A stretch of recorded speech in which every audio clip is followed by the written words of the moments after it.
Now, if you are a candle maker, a beginner candle maker, or you're aspiring to be a candle maker and you're trying to do more research, then you have come to the perfect playlist for you. In this playlist series, I am going to be sharing my tips and tricks of how to create the perfect candles with amazing hot throws and cold throws as well.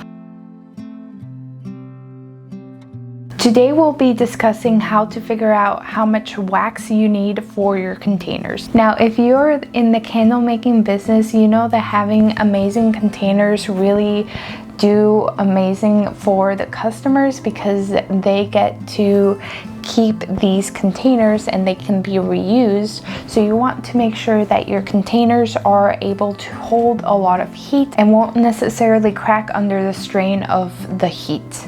Each wax is going to weigh a little bit different, so you want to make sure that you do this for each individual type of container.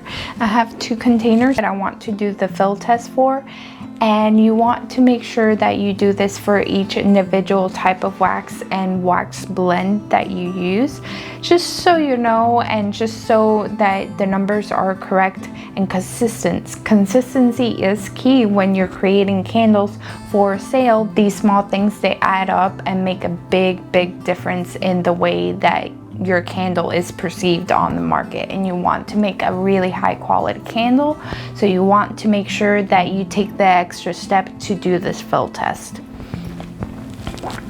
The first step in doing the fill test is, of course, figuring out which containers you're going to use and figure out which type of wax you're going to use. You want to make sure that you either melt your wax on a Presto pot, and I have the link to the video where my husband Shane made the Presto pot for me. It's gonna be in the card up above, so you can follow along and make yourself a Presto pot, or you can use a double boiler. Double boilers are not necessarily great if you want and are interested in making a business out of your candles. So if you're interested in creating a candle making business, then I would highly suggest investing in a Presto pot.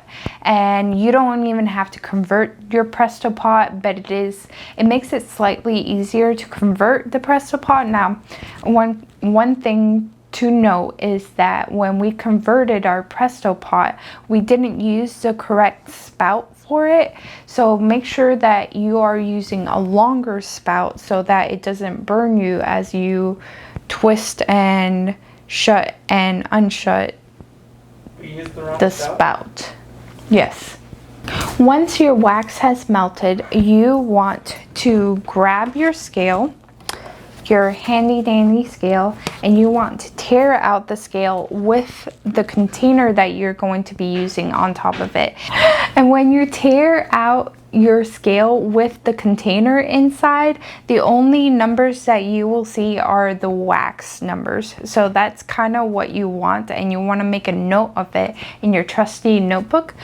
If a recipe works really well, you can recreate the recipe if you have it written down. If you don't, then you're screwed. So you want to make sure that you're writing everything down. That's very important. That's really important. Once your wax has melted, pour the wax into your container and make a note of the weight of your wax in ounces once it has reached the height that you want it to be in your container.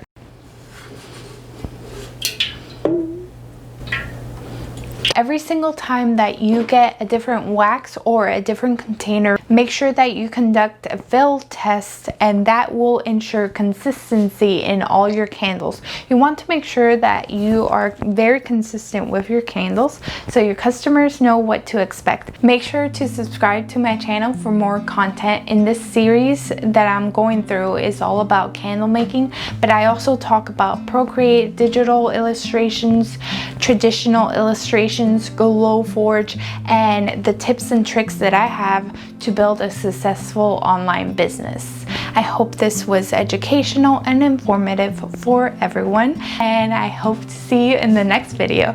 Bye!